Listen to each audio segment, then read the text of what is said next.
Another AGSA session, and we're going to be talking. We have actually Mary Ellen, and she's going to be talking about how to get ready or better prepared for behavioral type of job interviews. For those that still don't know her, she's the assistant director at the K-State's Career Center, and she has worked for K-State for over 20 years. And she's the person there who will help students from the College of Agriculture. So thank you, Mary Ellen, for be talking with us today, and I'll hand it to you.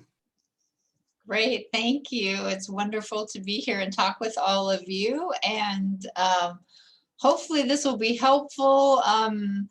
We definitely can have some questions even during, or so maybe Arnaldo, you can, if you see questions in the middle, sometimes I get in the middle of my presentation, feel free to interrupt if someone does have a question, because I don't mind stopping. I'd prefer it if you do have questions to go ahead and put those into the chat, and then we can talk through them, because I want this to be, you know, meaningful for you and hopefully helpful. So maybe just if people could, before I start sharing my screen, I can still see the chat, but maybe if people wouldn't mind putting in to the chat kind of what types of opportunities are you looking for, kind of broadly, as you I know everyone's probably in a different space about the timing of when you'll be graduating and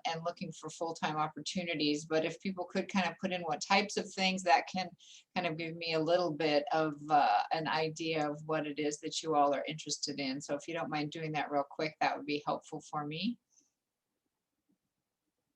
So we got some academics, got research in industry, herbicide development.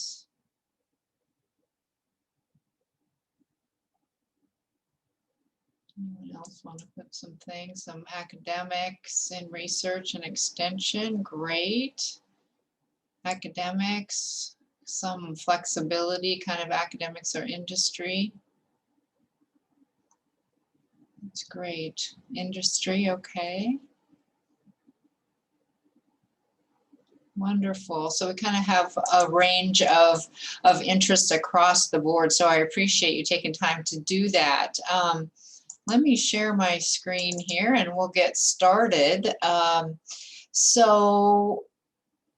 This is the Career Center, and that's where I'm actually located at this very moment. But unfortunately, we're still not doing the in-person presentations at the moment, or meeting with students in person, but definitely happy to talk to you after this by Zoom. If for some reason you would like to do that, you can schedule an appointment with me through Handshake, or you can also send me an email if you're having trouble doing that. But I would definitely be happy to talk to you about interviewing. We could do a practice interview, or anything else with your career search. So please know that I'm really happy to help you. But let's kind of get started and start talking about interviews, just to make good use of all of you busy folks' time. So you've probably all experienced a wide range of types of interviews. And so some of you may have had phone interviews. Certainly even before the COVID-19, people in organizations were starting to use video interviews, and that of course has become more and more common for a first round, and certainly, you know, in this time period, maybe even beyond that, as well as in person. And as far as the types of things, you all have listed some of the areas and different job types, and so some of those, there's going to be some differences across in the interview method, but really the preparation, I think, regardless of the method, is going to be pretty much the same. So what we're going to focus on primarily is just generally how to prepare for an interview, whether it's a phone interview, video, in person. And we'll talk about that. Certainly, again, I'm happy to answer any questions that you have as we go, but we'll talk about just some basic things for you to consider and think about. And then we'll kind of dive into the questions that you might have. So because we're all in this virtual space, one of the things that is important to think about that maybe is a different consideration than what you might have if you're interviewing with someone in person is just your own home environment. And I'm sure you've probably already thought about this quite a bit, but making sure that when you are conducting an interview that you are dressed in a at least business casual, probably more business professional if you're ready to go out into your final opportunity, and that if you are doing it virtually, that whatever you have in your background and your environment is projecting the image that you want to be projected to that employer. One thing to think about is if you feel like you don't have a quiet space to do that, the Career Center actually has interview rooms that you can use for video interviews, and you can reserve those through the Career Center's website.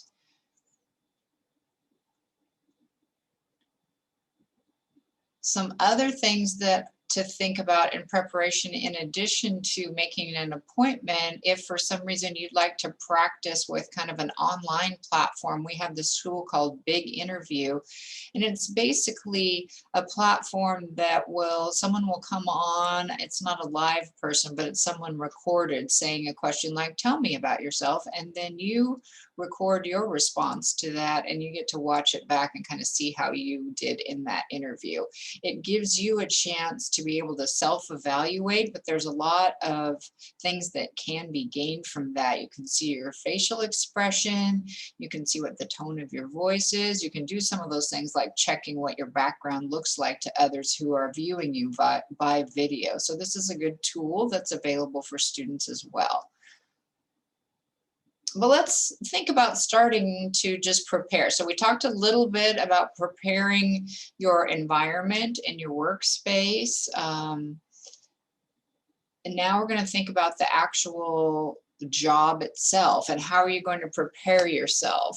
Practicing is good. I think prior to doing any practicing, you really want to sit and do some analysis of the job description as much as you can, really going through it in depth and making a list of some of the key responsibilities and skills.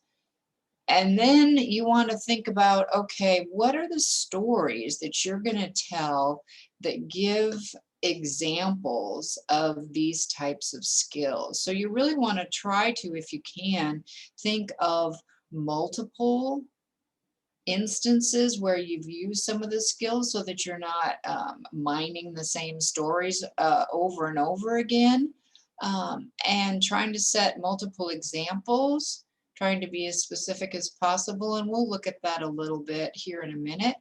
And then also thinking through some of the challenges that you've had. Sometimes questions come from the challenge point. So we all want to tell our best stories when things went really great and really well. And that's certainly important to have those at the ready, but also think through about how you can talk about the challenges you encountered in various areas and how can you do that diplomatically and be able to talk about what you learned from that, what you did differently the next time that came around because of that learning opportunity. Those are sometimes areas that employers really like to probe into.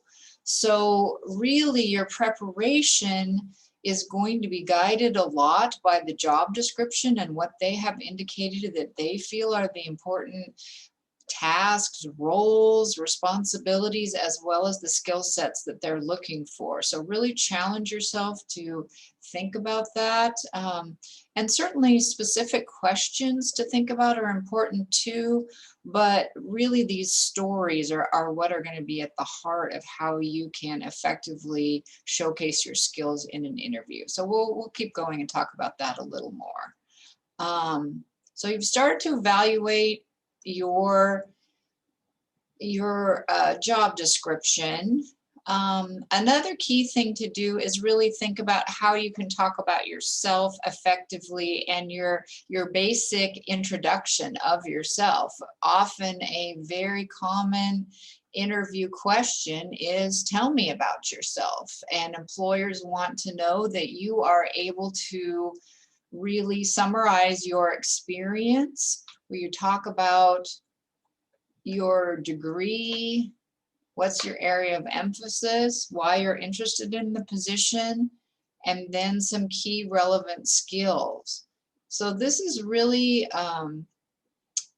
you don't want it to come across sounding like a recorded message. So you need to be able to say it almost like you've made an outline for yourself, really, and then talk the outline in kind of a friendly way, and be able to get through your points without it seeming like it's overly rehearsed, I think. But you also want to make sure that you're getting the point across. So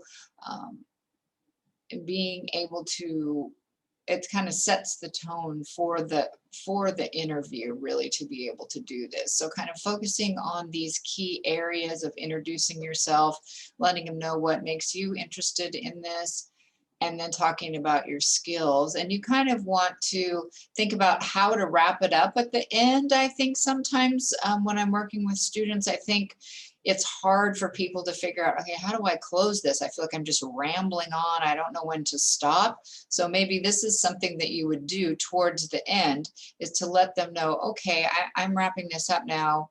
In an interview situation where you say, I'm really looking forward to learning more about the position and talking with you today. That can signal then to them that, okay, I've wrapped up here and I've said what I need to say at the introduction. So maybe you, in your preparation, you've started looking at the job description, you're thinking about the stories and skill sets, you've made an outline for yourself about how you want to introduce yourself and talk about yourself. So that's really important.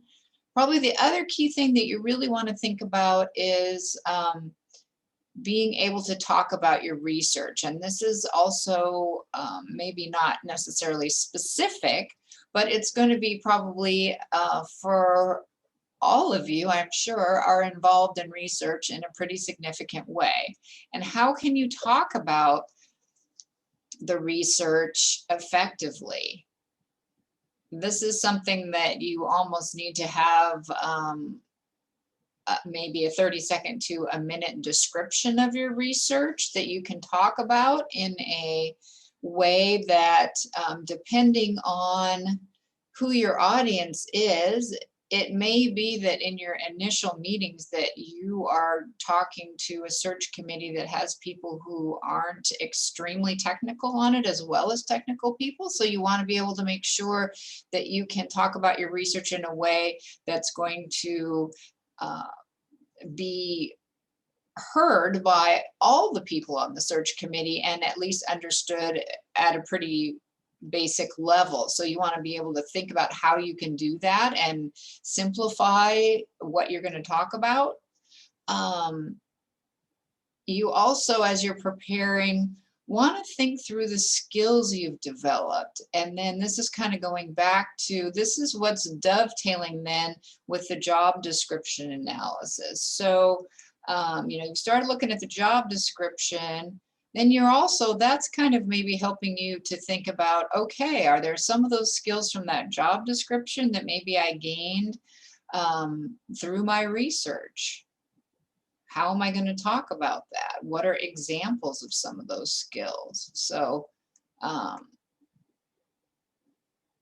what I guess maybe I will just ask people to put in the chat, and maybe Ednaldo, you could maybe read them out, but I'm wondering if people could think about some of the skills that they've gained from their research, just kind of broad sets of skills that you've gained from your own research experience.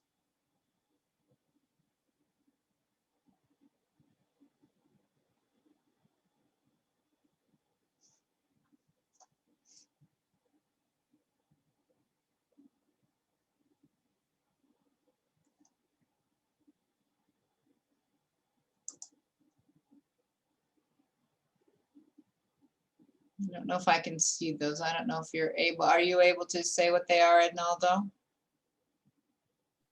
Yes, I am. Okay. So yeah, there are some interesting things. They are talking about organizational skills, and there are some technicals like DNA, RNA extraction, PCR, qPCR, managing plots, gene sequence alignment, and other more like soft skills like teamwork, broad vision. I think more about critical thinking, data analysis, designing experiments. Yeah, that is great. So I like it because you came up with a wide range, kind of a variation between technical and some of the more, what you might say, functional skills or soft skills. And I think all of those are important, and it's great to be able to, especially I think sometimes what's top of mind in technical disciplines are those technical skills. If you go back and look at a job description, though, sometimes there's a lot of the functional skills listed. So this again is something that you want to think through. How are you going to be able to talk about those things like teamwork and critical thinking and organizational skills and all of those. So all of those are really great. So thank you. And then thinking about your own experience, again, as I mentioned earlier, think about the challenges that you faced and how you overcame them. So this is kind of the, I guess, background that you would do. It's kind of your homework that you do prior to an interview, as you start thinking about these things a little bit. And then it can be helpful just to think through the style of how to respond to some of the questions. And so I know Ednaldo mentioned this, that behavioral interviews, some of you may be familiar with those and some of you may not. This is a style of interviewing that employers use because they have studied and found that when people give examples of what they've done in the past, it's often a pretty good indicator of how they're going to perform in a particular situation in the future. And so there is this particular model called the STAR model, and it's a way that you can respond to a question, and the idea of it is to help you kind of keep organized and make sure that you're answering fully, and really that you're giving a very specific example of what you did. So in this preparation time that we were talking about earlier, you were talking about we were thinking about the specific examples, and that's what's going to be really important, because in these types of questions, the employers really want to know that actual specific story. So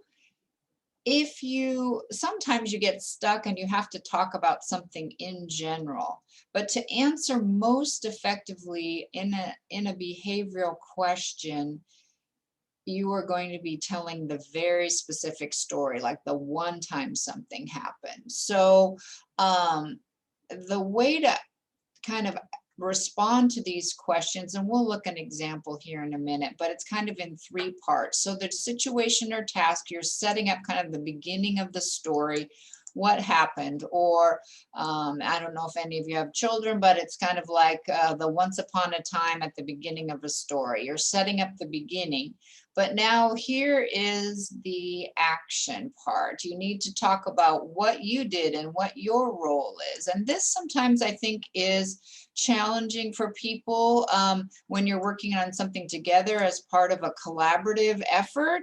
It doesn't mean that you don't mention that you are part of a team, because that's important to do, but you also have to be able to indicate what your own role was and how you contributed on that team. And then to be complete, you are automatically wrapping in and talking about how things turned out, or what was the result, or what did you learn from this situation. Again, this is something sometimes that people feel pretty uncomfortable talking about. In real life, if we went around bragging about our accomplishments, probably people wouldn't like us very well, and that wouldn't go so well. But in interviews, it's important to be able to let the listener understand what was the result of your action. So we'll look at a specific example here in a minute. Okay, so here's the question is, tell me about a time when you communicated technical results to a non-technical audience.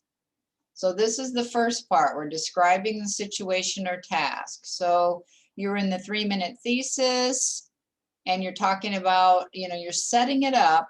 What is 3-minute thesis? So make sure you set it up well enough. If somebody who doesn't know what 3-minute thesis is, if you just say I was in 3-minute thesis, they might not know. So tell what it is. So that's kind of the beginning. And then we're still on the same question, the second part. So what did you do specifically? So it's probably more than just the communicating at the time, right? So you spent time on your research, you decided what you wanted to convey, you developed some explanations about your complex research that you thought would be understandable for people, you developed your presentation, you practice it with other people, and just to gain their feedback. So that's an action that I can picture this person doing this by the way they've laid this out. They've been pretty good about talking about it. And then the result. So here's the part that you want to make sure to add. Thought it went well. The audience seemed to be interested, got second place. So if you just left that out, I mean, that would be okay, but this is a much better to be able to add. And sometimes employers, they get distracted and they forget to ask you, or maybe they just want to see, can you actually answer the behavioral question fully and completely? So try to work that in automatically and don't assume that they're going to ask you a follow-up question.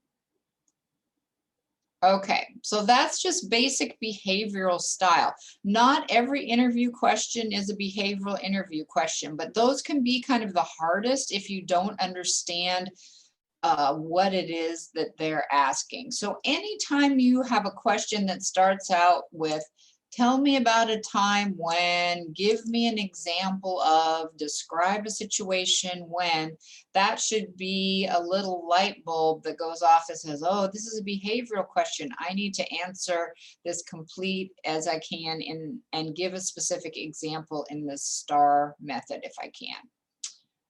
But there's lots of other ways that people can ask questions and they can be somewhat challenging. So challenging questions, other ones that could be, what's your greatest weakness?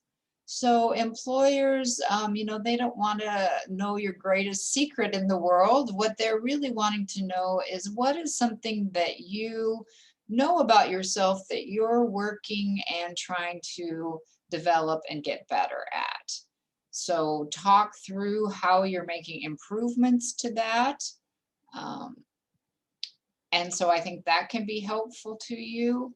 What do you want to be doing in 5 years? That question is never one of my favorite ones, just because I'm sort of a evolve as I go person, but everybody is different, and sometimes employers might want to know about this, but I think you can focus it on the immediate term if you can. So try to be able to say,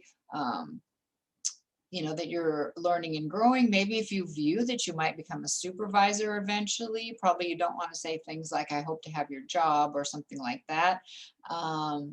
Why should we hire you? That is also a similar question to, what are your strengths? So be able to talk about why they should hire you. That can be really critical.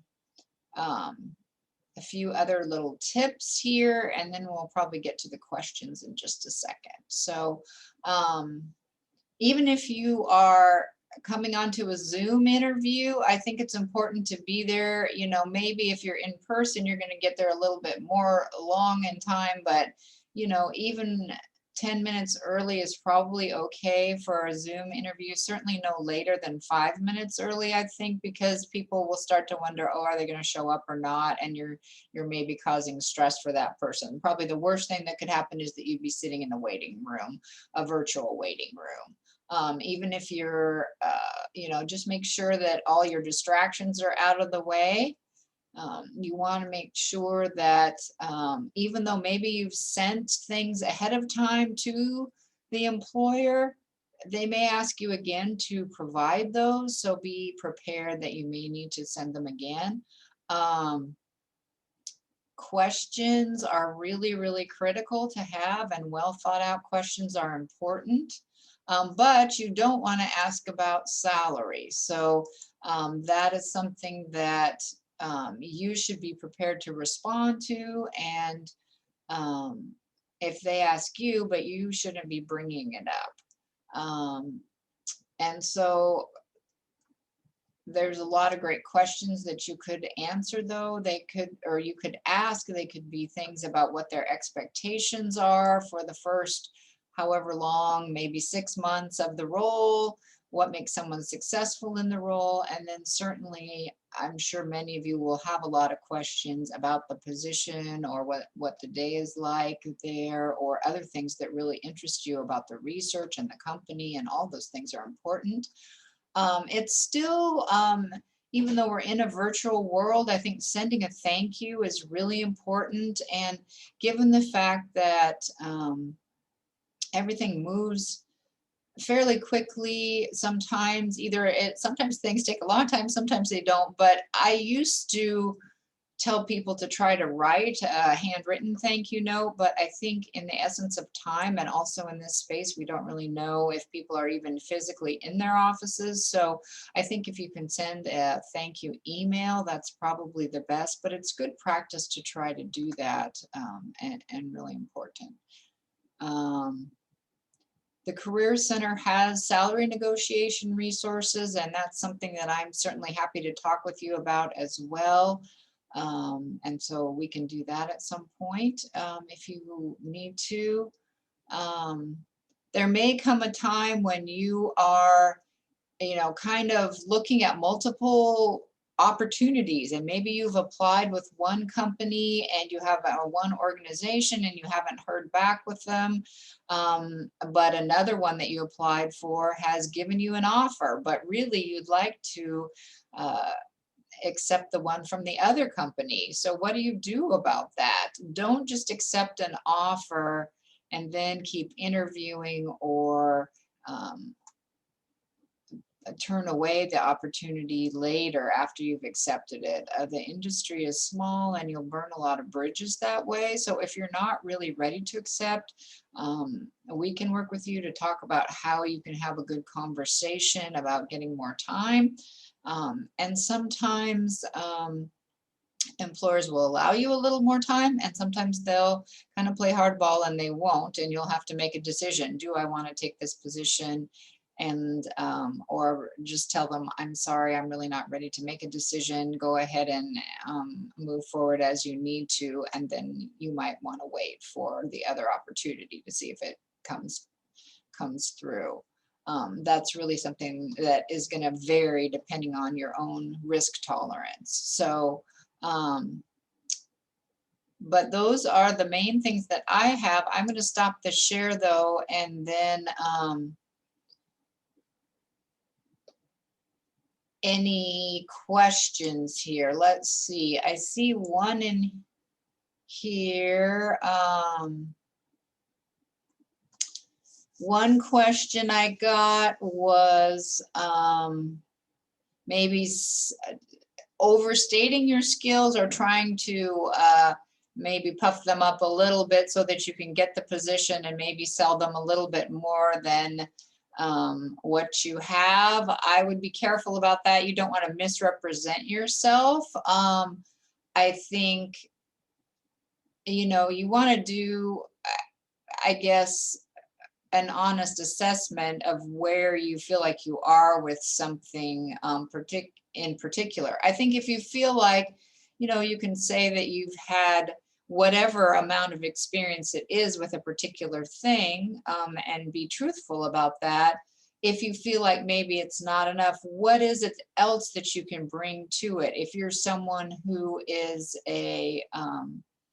you've learned other complex things quickly, or how do you feel? What's your plan for gaining more experience and I guess getting to the level that they require proficiency? It's probably, I don't know. Sometimes these things are a little bit hard to gauge about, what an employer's level of proficiency is, and what maybe what you feel comfortable with. Maybe it's kind of hard to know. So I think representing, if you think of examples of maybe of what you've been able to do, like if it's a particular type of technical process, and if you've been able to analyze certain things doing a particular type of process, if you give them an example, then they would understand the level. And then you could talk about how you might be able to gain more experience for that. Let's see.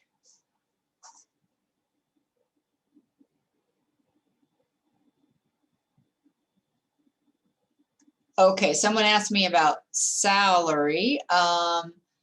And yeah, someone asked about kind of the etiquette piece about asking about salary. I think it does seem a little bit maybe unfair when you're in the candidate position that the employer can maybe ask about you about what type of salary you want, but really you're wanting to know. You probably don't want to, as a job candidate, it's frustrating to spend all the time, like if they haven't put even a salary range out there, it can be really hard to go through a really long process, and then at the end of the time find out that, wow, this was not even anywhere in the ballpark of what I was willing to accept. That can be super frustrating, and I understand that. I think the challenge is when you're in an interview situation, the idea is that you want the employer to be I guess buying into the idea that you're the candidate, and so that they will hopefully make an offer to you. And I think initially for them in the interview process, if you're asking about the salary and they're maybe not decided or that kind of thing, then that becomes kind of in the way of deciding for them. It becomes about that. But once I think it can be to your advantage of once they've made up their mind that you're the person, then if they're able to, come up with an offer that you feel is good, or they may be able to come up in their salary a little bit more and meet your expectations if you feel like you have some leverage. So I don't know if that answers that person's question, but that's kind of how we recommend the etiquette for sure. Someone asked about the length of the answers for behavioral questions. So I think, you can tell a story for a couple of minutes, but, maybe, I don't know, 5 minutes might be a long time. So you might kind of think about, how to talk for a couple of minutes, 2 or 3 minutes at the most, probably. Let's see.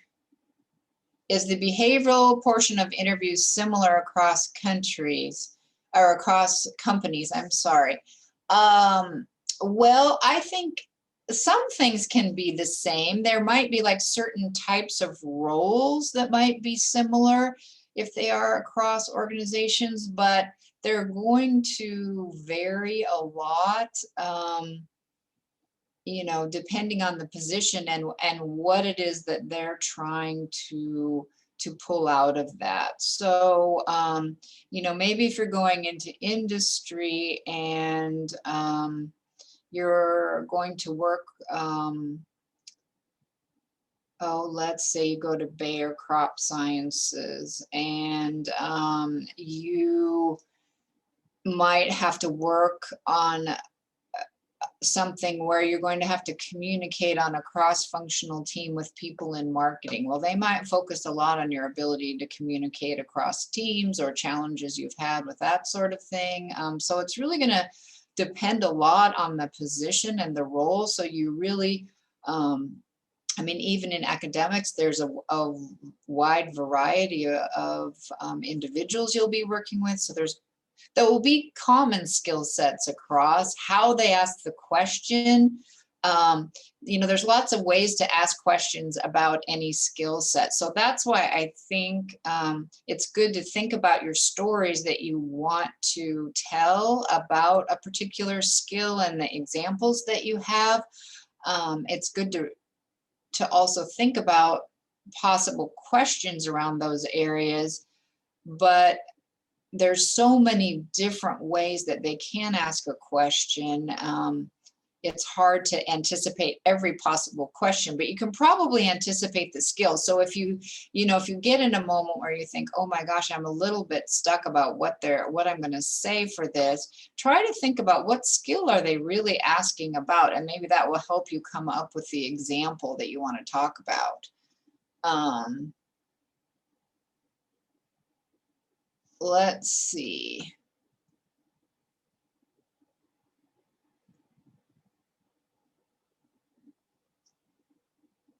Okay, someone said they recently had a lot of behavioral interview questions. Sounds like there were a lot of possible, I guess that's something we haven't talked about is, you know, you might be in these situations. Oftentimes you're going to have a whole group of people, not just one person interviewing you. And that can be a little bit challenging too, is trying to, especially in a virtual space, trying to feel like you're communicating with multiple people and doing that effectively, depending on how they're doing it, how many people are on there, if their videos are on or they're not on, all of that. I think trying to think about, yeah, the behavioral questions, I think sometimes take a bit of practicing, of thinking through that STAR model so that you can feel like you have kind of an organized way of saying what you want to say. So let's see.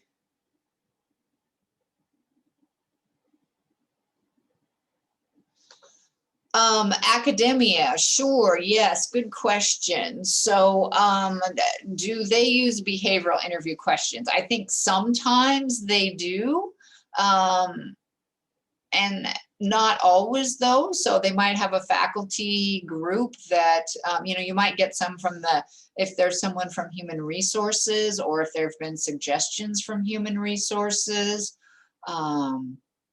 But they may just say something like, you know, describe your research, or, you know, what challenges have you faced? They might ask you about the technical details about your research, but I would still expect that they definitely will ask you about, in academics, you know, you're going to be working on teams together with other people. There's communication issues. And so, there might be, you know, they'll probably also ask you things about extramural funding, what your plans are for that kind of thing, how you've done that test, what's been challenging about that. So those are things that, you know, that piece of it you might have to think about differently than you might have to in industry. but they still might ask you questions along the lines of some of those skill sets. And maybe they won't necessarily be always, rating you on, okay, did this person follow the STAR model? That might be more of a corporate thing, but I think if you use that model to give an example, you give a stronger response. So I would say for questions where they're asking for examples, if you can think of the specific story and, you can talk broadly, but then if you can give the specific example, I think it does help paint a better, clearer picture for the listener, even if they're not necessarily technically thinking about a behavioral question. So I hope that answers the question. But yes, there will probably be other things that in an academic interview that will also be important, the funding sourcing and other things too. What other questions do people have?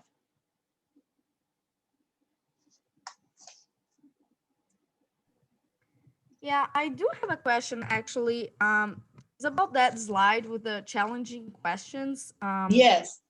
And actually, the two first questions is something that I always thought about it, and then I think my question is actually two questions, but Sure. what do they expect from me to answer those questions? I mean, I know the first thing they expect is the honesty, but like for example, if I'm in an interview, I assume that I'm trying to sell myself. So why would I say a weakness point of me? Like what is the best way to say that? Of course, if they are asking, I need to answer, but what's Sure. the best way to say that and still sell myself to them? Yeah, and that's it takes a little bit of self-reflection. It also takes, thinking about the position and what's critical for the role. So maybe if I give an example, I try to encourage people when they're responding not to say straight away what their weakness is. So I'm sure both Ednaldo and Carlos will tell you that if having worked with me a little bit on these various things, that maybe also for me, probably my technical parts of my job are not maybe my strong suit. But I don't want to, if someone were asking me, if I were being interviewed to say, what's my greatest weakness? I don't want to say, well, I'm not really very good at technology, because then no matter what I say later, or maybe technology is a little bit difficult for me, no matter how I say that, even if I try to talk about what I'm doing, it's like I've branded that in their mind and they're not going to get over that probably. So how can I talk about that? Well, one, if I were applying for a job where I had to be a technical administrator and I was doing, you know, a lot of technology all day long, maybe that wouldn't be a good role for me. So that's another question. But in my current job, I use technology a lot. But what would I say? So I would probably say, the things that I enjoy the most about my job is being able to communicate with students and to help them get where they want to be with their careers. And for others of my colleagues, some of the things that really give them a lot of joy is working with technology. And maybe that's not necessarily the favorite part of my job, but for me, I know it's an important part of my job. And I have to maybe work a little bit harder at it than some other folks in my office to stay on top of that. But I try really hard to become aware of all the technology that I need to do to use my job effectively so that I can stay connected with students, because that's what's really important to me. So does that kind of give you an example? So I've kind of sandwiched the weakness in between, like what I really like, and in between how I'm trying to work on it, so that it's not just glaring out there like this big weakness, but I'm also being honest about, yeah, this is a little bit hard for me still, but I'm working at it. Just follow, to Yeah, I follow up on this. understand. So you kind of start with a good point, and Mhm. then you actually tell your weakness, but you emphasize how you think that it's important to know that, even though this is not your best point at working, I guess. Yeah, so, and how you're working on it. Yes, I think so. And you have to be strategic about what you pick. I mean, you don't want to pick the thing that is going to be the most critical thing in the role and really point that out. Maybe that might be hard, but I think they can, you know, we're all human and we have things that we need to grow and develop in. So if you aren't willing to acknowledge your need to grow and develop, they're going to wonder about that, I think. Mm-hmm. I Just, gotcha. just And then for the second questions, what do you wanted to do? Like, what do you want to be doing in 5 years? I guess that's kind of tricky too, because it's so hard sometimes to know what we're gonna do tomorrow. So it's just It that's something. is. Yeah, it's I don't know. It It's just I feel like sometimes we don't have this career plan so well organized to actually tell what we're gonna do in 5 years. Yeah, and I think, you know, you don't have to answer back with what I want to do in 5 years. Again, you can be a little bit strategic in your response. It's not that you're necessarily being evasive, but if you don't feel like you have a 5-year plan, you can talk about, you know, maybe what you're hoping to learn in your role in the next few years. If you see yourself, you know, evolving into anything else, like maybe eventually supervising, maybe if there's something else. But you could also say, you know, right now, you know, I'm really excited about this opportunity, and I'm someone who really wants to learn and grow and develop, and I'm someone who is continually looking for opportunities in an organization to do that. And so that's what I'm really excited about. So I think thinking about how you can talk about your own capacity to learn without being super direct. I think, you know, depending on the role though, you have to also kind of think about what it is you're interviewing for. So, you know, if they want to, if for some reason it's a, I don't know, an academic position or any type of research position where they're maybe asking you to have a research plan and they're feeling like, okay, part of this role is to be able to have a vision for, it just depends on the position. If it's at the level where they expect you to have a vision of a plan that goes forward beyond just 1 year, then you might need to think about that. So sometimes you can kind of talk around it, but other times if the role expects that of you, you might need to do it where you're really challenging yourself. And it's scary because you feel like, you know, wow, I may be putting myself out here too far. So I think you can, you know, wrap it around with, from where I'm right now, this is where I think I would like to be, or where I see myself, or where I think I feel like my research would go. Obviously, this is based on where I am right now, and I'm someone who tries to assess the situation and adapt as I go along. So I understand that this might change with time. So I think you can massage it a little bit. I got it. Thank you. Yeah.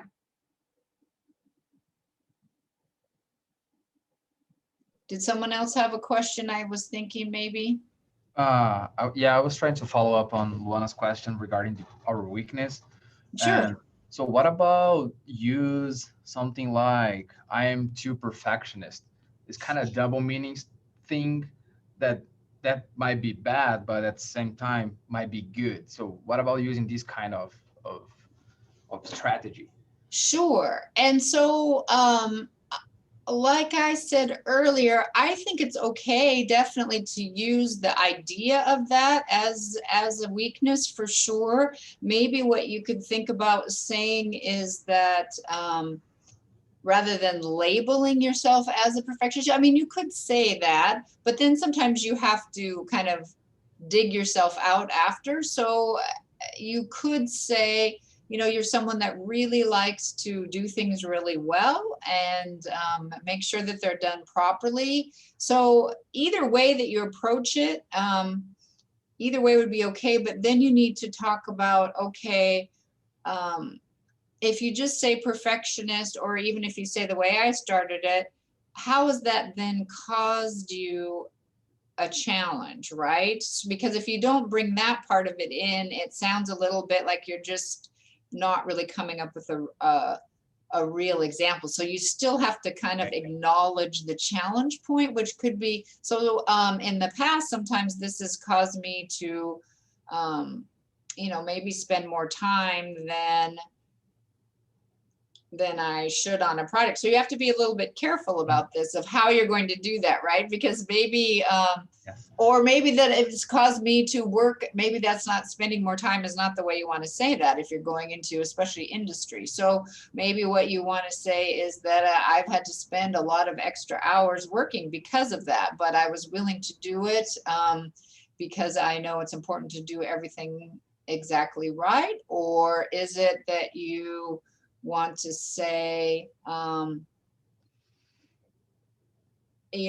I think you have to be able to say, what is the point? If you're bringing up in the weakness, then you have to say, what are you doing to do differently about it? And so that's the part that you can make it work, is that, so I've learned through time about when it is that I need to let go of things and move on. And I'm getting more effective at that. Or I'm not saying this in the perfect way, but do you understand kind of where I'm coming from there?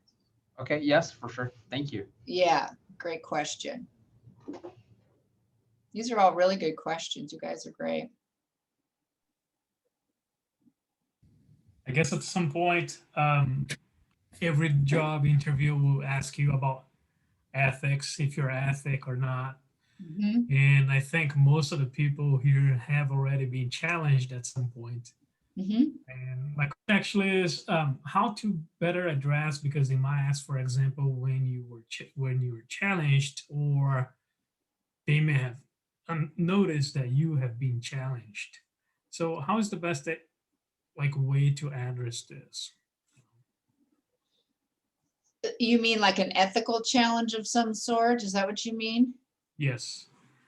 So are you meaning that you might have to say something and you're not wanting to say something that might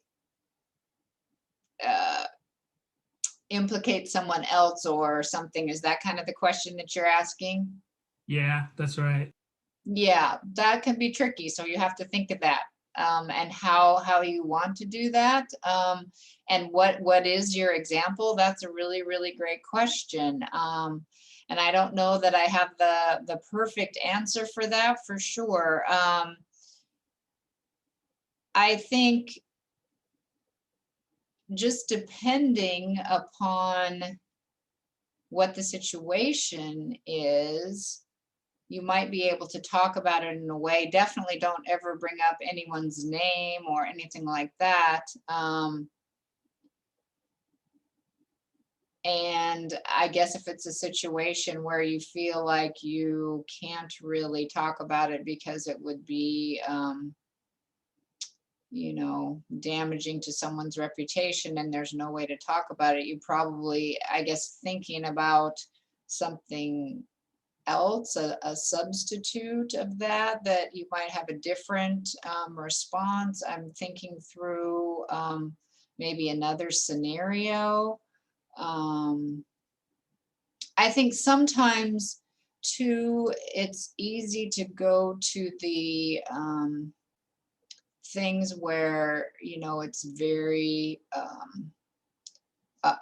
really challenging scenario, but maybe it doesn't have to be that big of one. It could be maybe even just, I'm not coming up with a good example, but it could have been that, I'll just make something up here, that maybe you were doing something with data and, there was you, either someone else or maybe just on yourself, you could have on your own maybe decided to report data in a way that was maybe not correct because it would have been easier for you, but you chose not to do that and you spent a lot of work. So that's an ethical challenge. Or maybe you recognized data that was incorrect in some way and you spoke up about it in some way. So even though you knew that you were concerned that maybe just because you didn't want to cause more work and a problem for someone else, but you were willing to speak up about it. So it doesn't necessarily mean that the other person has to be ethically compromised. It could just mean that you were willing to do what was ethically correct, even though maybe you were a little bit afraid that you were going to make the person mad because they probably weren't going to want to hear about it. Maybe they just made a mistake or some other thing. So I don't know if that's a very good example, but there might be ways to kind of talk around it with, you know, so thinking about that. Yeah, that's I don't know if that answers your question, but Yes, it does. Yeah, thank you. Because I heard from some friends that they're actually interviewing. They said that companies will make sure that they learn if you are ethical or not. And sometimes they ask you to give some examples where you have been challenged and how you responded or how you reacted to that. And yes. sometimes they just make you questions. Yeah, so maybe like hypotheticals of what would you do in this situation type thing sometimes too, huh? Yeah, Yeah, that has been yeah. happening. Hmm. Yeah, no, I think that's a good point.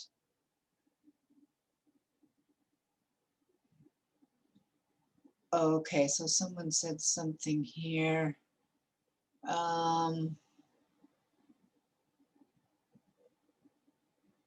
Someone shared that they got a question that said, when has someone let you down? And so, yes, that would be those are hard things to think about, right? So how you can work through a situation with someone that yeah, maybe you had a deadline for something and someone didn't meet it, and then that meant that you had to do hours and hours of more work, and how were you able to do that and move ahead? I think, you know, you can talk about those things without identifying the specific person, and you know, talking about the challenges without you know, making someone else look terrible. It's more about what your response is, what they're really caring about is like, what is your response to the situation? More than what did the other person not do. So I think that's what sometimes is confusing about those kind of questions. It seems like you're being asked to report on someone else's failings when it's really about, when you encounter a difficult situation, how do you respond and move forward? So those are really good questions.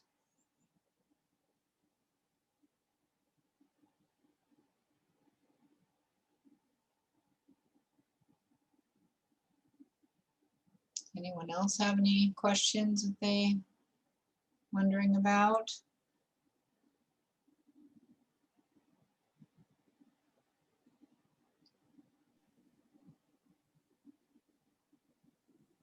Do we have any other questions?